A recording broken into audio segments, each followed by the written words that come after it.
Hey everybody, it's Alex from Heavy New York. We are at Revolution Bar and Music Hall in Amityville, Long Island. Today we are here with the one and only Miss September Mourning. Thank you for being here. Hi, how are you? Great. That was an amazing show you just played. Did you have fun? Yeah. You sang along. What did you sing? Skin and Bones, Eye of the Storm, 20 Below, and Children of Fate. Oh my God, so I wasn't singing at all. It was all you. Is that what was going on? That was so awkward. Like, thank you. That was pretty awkward. He was death metal growling the whole song. I'm just kidding. Do it right now. Yes. Okay. Yeah. Okay, She saw my Buck Cherry interview. She wanted me to do it. I'm like, I need that. I need that on my interview. Exactly.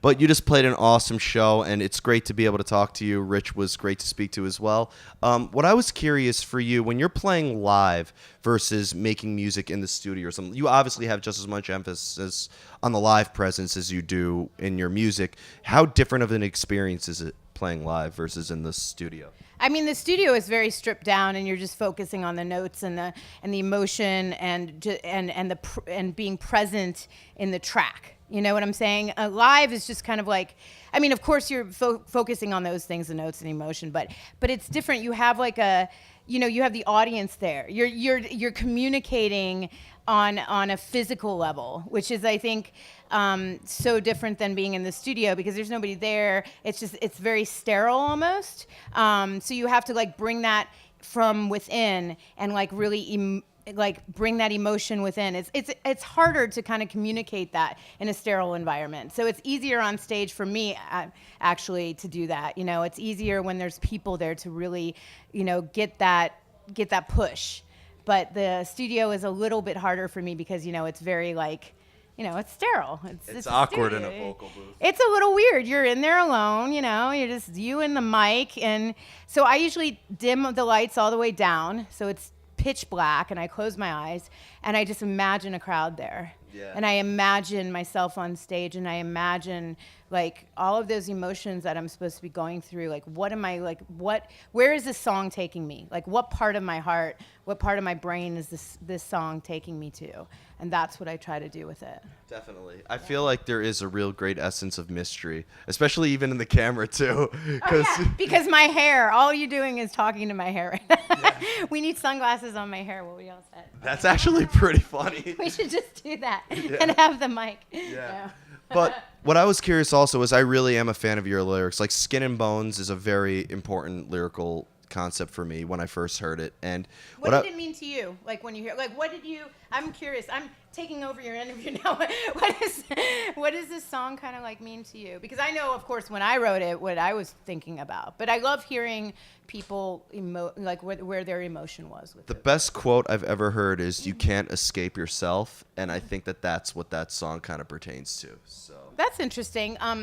When I wrote it, I was writing it about being judged on the way you look, your outward appearance, and somebody not getting the full picture, not understanding that you aren't just what you look like, you aren't just what you portray, even on social media. Like everything is so like, photoshopped and like, you never know who anyone is anymore. And that song kind of came from that place. Yeah. So for me, it was a little bit about that. Yeah. For me, it's like you could always run away from an external problem, but when something's happening inside you can't escape it. So exactly. That's what I interpret it as.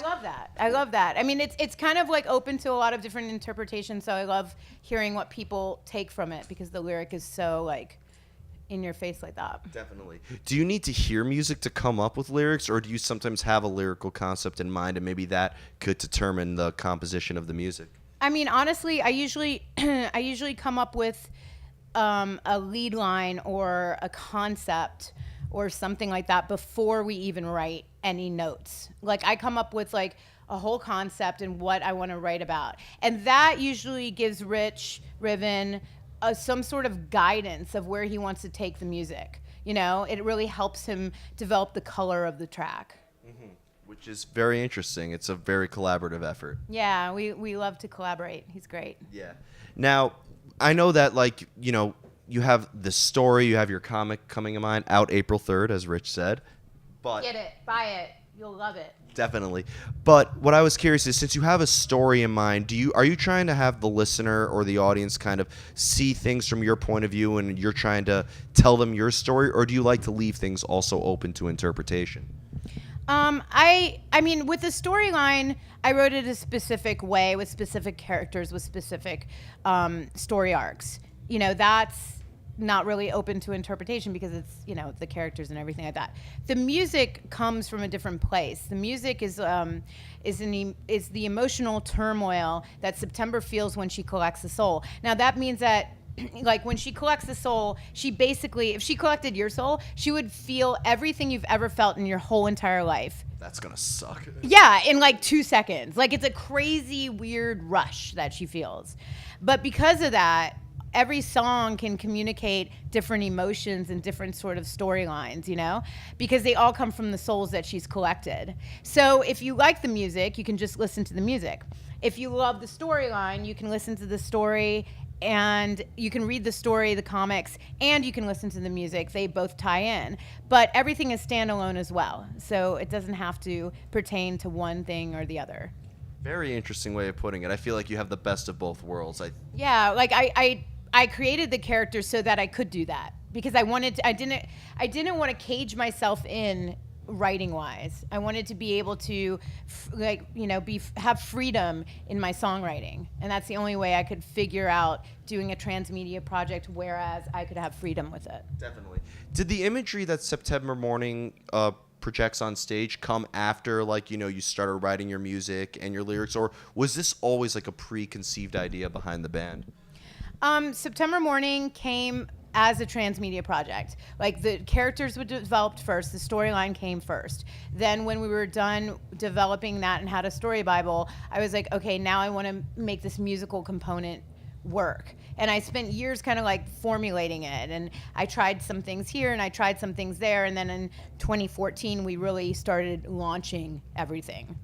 Very interesting. Now, what I was curious is, and I mentioned this to Rich before, because since you have such an emphasis on the live presence and the imagery and the production, you know, there's some bands that just plug it and play. They don't really need that. But for you, does it change venue to venue? Like, has every venue been like a different experience? Oh, yeah. Like, tonight was totally different. Like, we had these risers on that. You saw the riser was like here, and then the riser was basically up to my face. And I looked at Rich and I was like, how am I supposed to get up on that riser? Like, there's no way that I'm going to jump up on that riser. I mean, every stage is different. Every setup is different. You know, we're not playing arenas yet. So it's like, we don't have like a general stage plot, you know, everything kind of changes, but we try to make the best of it. And, you know, we love having the theatricality and bringing the storyline to life. It's funny because I saw you at the studio at Webster Hall for the first time. Oh my God. I love that show. I don't care what Rich said or what you said, and then I saw you at the Highline Ballroom, and then I saw you tonight. Like, I consider those three very different types of venues, different types of atmospheres. Yes, definitely. But I still think that you took the venue and the atmosphere in that venue and made it your own. Yeah, I try to bring our world to wherever we are and make that our own. Excellent.